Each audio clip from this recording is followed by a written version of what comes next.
সিরিয়ায় রাশিয়ার উপস্থিতি দীর্ঘদিনের হলেও সম্প্রতি দেশটির প্রেসিডেন্ট ভ্লাদিমির পুতিন নতুন কৌশল গ্রহণ করেছেন। সিরিয়ার শাসক বাশার আল আসাদকে সমর্থন দেওয়ার পাশাপাশি পুতিন নতুন রাজনৈতিক অঙ্গনে নানা পদক্ষেপ নিচ্ছেন, যা সিরিয়া, রাশিয়া এবং গোটা মধ্যপ্রাচ্যের রাজনীতিতে গভীর প্রভাব ফেলতে পারে। সিরিয়ায় রাশিয়ার সম্প্রতি গ্রহণ করা নতুন রাজনৈতিক কৌশল বেশ কিছু কারণে বিশেষ গুরুত্ব পাচ্ছে। 2011 সালে সিরীয় গৃহযুদ্ধের শুরু থেকেই রাশিয়া বাশার আল আসাদের সমর্থক হিসেবে অবস্থান গ্রহণ করে, কিন্তু 2024 সাল আসার আগেই পুতিনের নেতৃত্বে রাশিয়া সিরিয়ার পরিস্থিতি আরও শক্তিশালী করার জন্য একাধিক নতুন পদক্ষেপ নিয়েছে। সিরিয়া সেনাবাহিনীর আধুনিকীকরণ এবং নতুন অস্ত্র সরবরাহে সহায়তা প্রদান রাশিয়ার অন্যতম লক্ষ্য। বিশেষ করে আকাশ প্রতিরক্ষা ব্যবস্থা ও অন্যান্য সামরিক সরঞ্জাম সরবরাহের মাধ্যমে পুতিন সিরিয়ার সেনাবাহিনীকে শক্তিশালী করতে চাইছেন।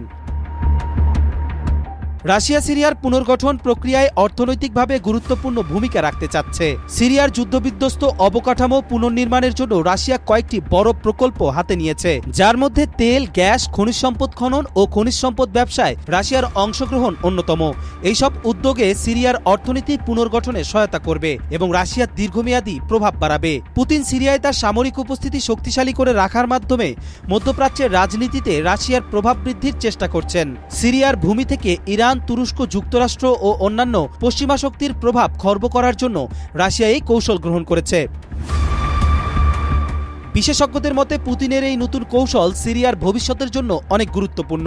একদিকে যেমন এটি রাশিয়ার আঞ্চলিক শক্তি বৃদ্ধি করতে সহায়তা করবে, তেমনি পশ্চিমা বিশ্ব এবং বিশেষ করে যুক্তরাষ্ট্রের জন্য এটি একটি বড় চ্যালেঞ্জ হতে পারে।